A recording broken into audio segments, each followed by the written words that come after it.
That's not the reason why intelligence people would like to mention it. Itong si Colangco, now that I know from the intelligence gathering that he was connected with also Richard King, I would like to bring this out, this matter out, because King was that person who was killed, I was still mayor, about a year ago, or 2.5 years ago, na pinatay, was into this pyramiding thing, and ito yun siya. Now, he was killed at the lobby of his building, and there was a lot of speculation that was weaved around the incident.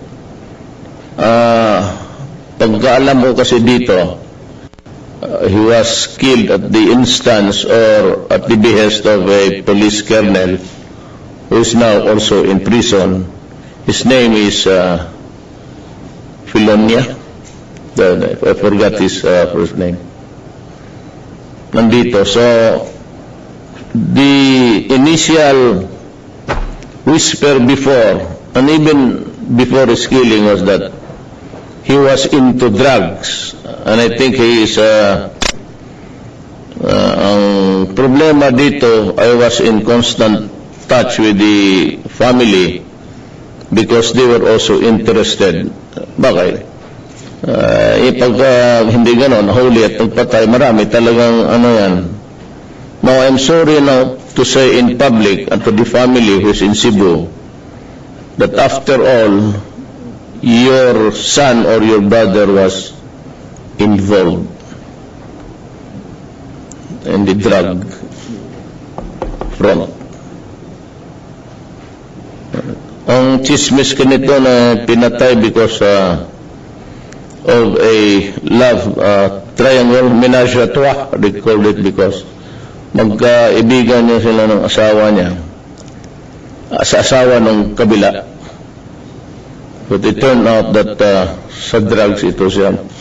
But I think and I believe that he was not killed because of drugs. He was killed because kinain niya pati yung propiedad ng babae.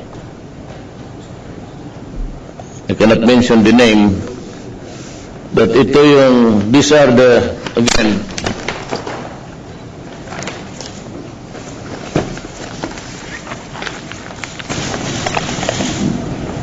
maraming mga mayor dito. We are running the show. The next presentation would be after I shall have reviewed them, the files, the documents against them, and I'm satisfied. Bibitawan ko na to. And malawak to, mga mayor, karamihan. Police, Chinese, pati mga mayor. And you will have it maybe the next day. So that is the presentation for the day. Para malaman lang rin yun, it's really very sad. Alam mo, Peter Lim, then on the line of the structure is Marcelino Garbo, retired, and Herbert Colangco. You see, he's not at large. He goes in and out of the Philippines. Kapatay na to. Well, somebody should tell him that he is wanted. Ito naman to, hindi naman ito talagang wanted because we have to add our evidentiary thing. But they would be considered persons of interest. Now, ito si Peter Lim, according to the Chief PNP, he goes in and out of the Philippines from China. Now, if he has friends here, sabihin mo sa kanya, the moment he lands at Naya, he will die. He will die. Might as well, because I'm sure the Chinese authorities are listening now. Better tell him, do not come back to the Philippines anymore. The moment he steps out of the plane, he will die. That is my assurance to the people of the Philippines. How? Ay, hindi na bale. Basta wag na siyang pumunta dito. Now, because of the communications, they can always run the show even outside of our country. That is given. Meaning to say, most of the operators and most of the shabos come from the outside. They are jettisoned in the high seas.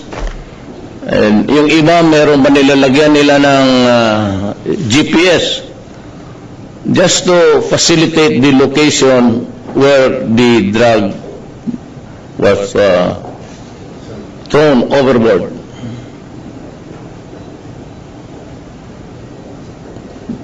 Hindi na bale, in due time, in the fullness of God's time, we will solve the problem, the drug problem of the Philippines. I'm just warning this Peter Lim and Peter Ko, do not escape from prison. You will die. Kulang ko, never try to go out of prison. You will die. And regarding Garbo, I think the DILG would take care of him. The other personalities in this matrix are persons of interest. Will they also die? I do not know. That is all for the day. Thank you. Reporters are asking kung, kasi I think you're leaving for Davao tonight, sir. My security about my person? No, sir, yung may security threat, ISIS threat daw sa Davao ngayon, sir. Hindi sa akin. About sa akin. I heard they're offering billions. Yeah, so, But you have to read. You have your vice president. Kaya ka tayo may vice president. okay, sir. There is always the rule of succession. Okay. So, sir, you're confident with your security? No, I'm confident that God will decide everything. If God does not want me to die, I will not die. But if God wants me out, and Lene, if she becomes the president, will also be harsh. Kasi we're talking about the welfare of the country. I'm very allergic if it becomes an interest that would affect the country. Masyado akong lalo na itong drug. Criminality, kidnapping. So I'd like to ask also the police and with the participation now of the military, I'd call them to help.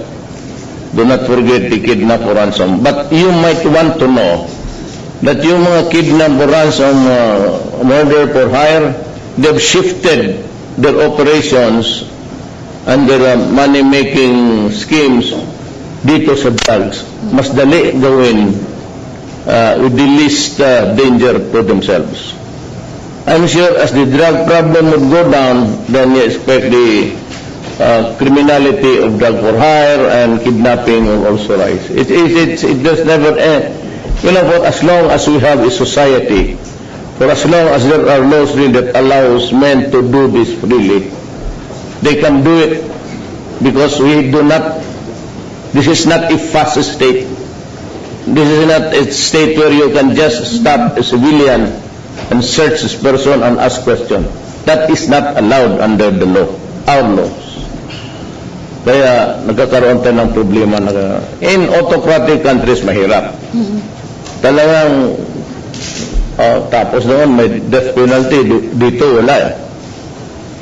So, yan ang, that is really the meat of the problem.